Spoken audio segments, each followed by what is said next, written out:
Hi, my name's Margaret Hartley and I'm going to talk you through the selling process for access, selling stair lifts and lifts to give seamless movement to the people who are buying them. The selling process is divided into 7 training modules. This is the first one about first impressions. So module 1 is first impressions today. Module 2 is establishing rapport. Module 3 is exploring their needs and wants. Module 4 is embellish the benefits to the end user, the person who's going to be using the stair lift or the lift. Module 5 is embellish communication to match their personality. Everybody has different personalities. Module 6 is working out recovery lines for objections that they might have. And Module 7 is closing the sale. There's nothing worse than going through all the features and benefits and everything that could be good for them and then not closing. Each module is around 45 minutes. It's produced in your language for ease of learning. It can be stopped and started. It can be reviewed time and time again. And it can be shared with colleagues. Module 1 is first impressions. You never have a second chance to make a first impression, and this is really important. The first impression you have of these training modules is important to me. I spend a lot of time getting it right. But the first impression that you make on the person who's going to buy the stair lift is often the way you answer the phone or the way you answer an online form. So I want to talk to you about something called the loyalty ladder, which in marketing terms is the journey of a customer. And what happens is it starts at the bottom rung and it goes to the top. It starts as a suspect. The person who wants a stair lift because they need help from getting up and down stairs is a suspect. They suspect they need it, but they don't know where to go. So what they do is they will interact on the internet and they will try to find out, or they'll ask people, or they'll ask a relative to do it, depending on their age and concern. Once they interact with you, they become a prospect. And it's how you interact with them that's the first impression, be it responding to an online form or answering the telephone. If they like you and you build a rapport with them, they become a customer. And your prices are good and everything that you want, that you supply is what they want. If they like you and then move home or something like that, they won't even go to anybody else. They'll come to you for a quote because they trust you. And the last at the top of the loyalty ladder is they become an advocate. And I bet you can think of customers that you have who are advocates of what you do. They do your marketing for you and they do it by word of mouth. These people are great. And one of the things that I do is if I get a recommendation through from my training services, I always send a small gift to the person who's recommended me. It can be as little as a handwritten thank you note. It can be a bottle of wine. It can be some chocolate. It can be anything that makes them feel special. The loyalty ladder is all journey up, okay? They start at the bottom and they work their way up. Some only stay as customers, some become clients, some never get past the prospect stage. And it's that prospect stage that I want to talk to you about now. When they go on the internet and they key in or they ask people for stair lifts, they could come up with maybe 4 different companies, and I've chosen these at random. They could get Acorn stair lifts. They could get Stanner stair lifts. They could get Leodis stair lifts, or they could get Access BDD. Whichever one they interact with, they will start thinking, does this company understand my requirements? Does this company want to supply me? Does this company like me and can I trust them? So bear this in mind because I'm going to talk about this prospect bit. So you'll often have a request your free brochure now. And this is the sort of thing that you have an online form. It asks for their first name, their surname, their first line of the address, their city and postcode, their telephone number, and their email address. Okay, so you've got a lot of information there before you even start. Because you're local to the area that they are asking about, you'll know what the city and postcode says about where they live and their first line of their address. So you can make a sort of a judgment before you start, but you have certain opportunities here. You have a choice of how to respond. You can email them. You can telephone them. You can text them. The objective being to qualify them and find out more 2, go and see them in their home or invite them into the showroom to create a great first impression. Please note that I use the word home. This is going to come up in module 5. The choice of words is very important. Home instead of house or property, if it is their home, is very important. It gives them a very warm, it's a very emotional word, gives them a warm, what we call a warm fuzzy. Communication, when you do this follow-up, can be by telephone. This is my preferred way of working because it's two-way communication and I can use my words and my tone of voice to convey how I feel and how I want to help them. I can also ask them questions. I can get the answers immediately. This is my preferred way. You can email them. However, this is one-way communication. It's 100% words and it can be very badly misinterpreted. You have to be a very clever wordsmith, I think, to get the emails right. One way, you send the information and then you have to wait for them to come back. There's no tone of voice. You can put smiley faces and things like that, but that's not particularly professional. So email. And you can text them. Okay? It's one-way communication. It's 100% words. And I would use it more for confirmation than anything else. So my preferred way of doing it would be with the telephone, but I will discuss all three. So communication with the phone. You can prepare for this. If you're going to make a call and you've got the information on the phone, you can prepare for this. You have the name of the person, you have their telephone number, and you have their address, so you can make a judgment about it. The name of the person is massively important. If you use someone's name, it makes them feel important. We'll talk about this in module 5, but it makes the person feel important. But use it, but don't abuse it. Don't use it too much, like Mrs. Smith, I understand you want to buy a stairlift. Mrs. Smith, this is one of the things that we do. Mrs. Smith, I'm sure that you'll agree. It's all about using it maybe 2 or 3 times during a conversation, and it's a great one to use in email, and it's often forgotten. You can ask questions, you can qualify their need, you can create a good rapport, and you can arrange a meeting. And here again is another one. I never use the word appointment, I will use meeting. Appointment, I feel, is too clinical. It's very much down to a doctor or a dentist. Arrange a meeting, it's a meeting of great minds, so it's a two-way communication. Again, the questions you could ask, and I'm not trying to teach you to suck eggs or anything like that. It could be, who'll be using the stairlift? It's useful to know this so that you can judge the age, the disability, and why do they require a stairlift? It could be extreme arthritis, it could be that they are disabled and have been from birth. There are lots of reasons why they might need a stairlift, and it's all about finding out this information so that you can tailor later on the benefits that are important to them. And where is their home? Again, the word home. Where is their home? You know, if you'll be local to where they are, so you'll know roughly, but it's a good idea to get them to talk about it. And also, what sort of staircase do they have? If you go on all the online forms, they ask, what's your staircase like? Is it curved? Is it straight? Is it up and then turned or whatever?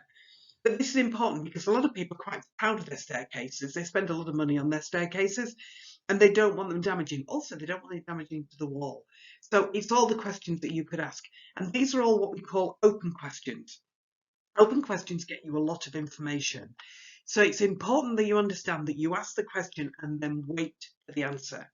So what sort of staircase do they have? Don't say, is it curved or straight? You want to say, what sort of staircase do you have? And wait for the answer. So prepare yourself. Have a pen and paper to hand. I know this sounds a bit basic, but pen and paper to hand is important. There's nothing worse than saying something and you think, I will need to make a note of that, and you haven't got the pen and paper to hand. You need to have a completed form so that you can use their name and everything like that, and the questions that you need to ask. And I feel that smiling is very important. Smiling, when you're talking, changes the tone of your voice and it makes you sound welcoming. It actually opens up your nasal passages and makes your voice sound warm. They can't see you, but you can certainly hear a smile on a phone. It's the same way that I will smile as I'm talking to you now, but you can see my face. It's very much down to you can hear a smile in a voice. So before you even start, smile before you pick up the phone. There's an old saying which is smile before you dial. We don't dial any longer, we push, but it's the same sort of principle. Smiling on a phone makes your voice sound warm. So the call could go something like this. It's not going to go like this every time, but I'm going to try and cover as many bases as I possibly can. Good morning. Can I speak to Mrs. Sanchez, please? Speaking. Mrs. Sanchez, it's Margaret Hartley from, and then you're going to pause. So you're going to say, Mrs. Sanchez, using her name, it's Margaret Hartley from, and you're going to say where you're from, and say that you're local if you are, and then you're going to pause. You need to get her to process this information before you carry on speaking. It can seem like an awful lot of time before she responds, but she's likely to go, oh, right, or really. You completed a form to find out more about stair lifts. Yes, I did. I'm from Access BDD. We specialise in stair lifts in this local area of, and then you put the local area where you are. I'd like to ask you a few questions, if that's okay, Mrs. Sanchez. Have you time right now? So what you're doing is because when people answer a telephone, it invades their privacy. They might not be able to take the call, especially if it's a mobile. I will sometimes say, if it's a mobile, I've called you on your mobile, are you okay to talk? Because it does sort of like invade their privacy. And if they're doing something like maybe feeding the kids, or they are out and about, they don't want to take the call then. Have you the time right now? Will either get you, because it's a closed question, a yes or no answer. If it's yes, fabulous, carry on. If it's no, ask when it's convenient to call them back and make a note of it and do it. It's important that this first impression is one of reliability and trust. They will remember that you have not invaded their privacy. Who will be using the stair lift? For my father, Thomas Perez. Thank you. And can I ask, why does he need a stair lift? This helps us show you what we can offer. He has very bad arthritis and struggles with the stairs, and he still wants to retain his independence. He lives alone, and it's my constant worry that he will fall and break his neck. Okay, there's some really good information that you've got there that you can use. This is his daughter. She's worried about him, and she's worried he will fall and break his neck. Extreme, but it's possible. Okay, I'm sorry to hear that. However, we've helped a lot of people with arthritis. Can I ask what type of staircase that you have? It's a normal staircase with 10 stairs up with a turn of 3 stairs to the landing. That's brilliant, thank you. I'm sure we can find something for you. Can I tempt you to come to the showroom for a demonstration, or would you prefer us to come to your home? Now, there's two things here I want to mention. One is the word tempt. It's one of my favourite words. Tempting is naughty but nice, but also it has a lovely, comfortable feel about it. And the other thing is, I've given Mrs. Perez a choice. Would you prefer to come to the showroom, or do you want to come to do you want us to come to your home? Again, using the word home. This is what we call an A or B question, which again is covered in another module, but I'll mention it now. 9 times out of 10, they will take the second option that you offer. So if you want to go to their home, you offer it second. If you want them to come into a showroom for a demonstration, you offer that second. So she also might say, or she might say, it's a curved staircase with very ornate spindles, and it's very old. It's his original marital home, and it all reminds him of my mum, whom he lost recently. And these are big nuggets of information that you can use. So you could say, we work with many magnificent staircases such as yours. Can I tempt you to come into the showroom, or can we come to you see your home? And again, you've given them an A or B question, but it's work with magnificent staircases, again, a choice of words. Again, you've got details about the marital home. It all reminds them of my mum, whom we lost recently. This is all things you can use in the sales process. You might like to ask if they have a budget in mind. This is often something that is difficult to ask. But you might say, it's difficult to give a price over the phone, as every stair lift we make is bespoke and unique to your requirements. You might even say that it would have to be unique because of the unusual spindles. And our prices start from and to. There should be a price there to give you peace of mind about your father falling down the stairs, and create a stair lift that won't damage the spindles of your own on a staircase. So again, you're repeating back what she said to you, which makes them know that you are listening to them and they can trust you. So what have you found out? For example, Mrs. Sanchez, father with arthritis, wants to retain independence. It's a normal staircase, 10 steps with turn to 3 steps. And that's probably what a lot of people record. What they don't often record is that she's worried about him, he lives on his own, and she's frightened of him falling down the stairs and breaking his neck. It could be that she's recently lost her mum, so that's another reason for talking to them. And also they want to retain probably the magnificent staircase. That's the padding that you get with a sale.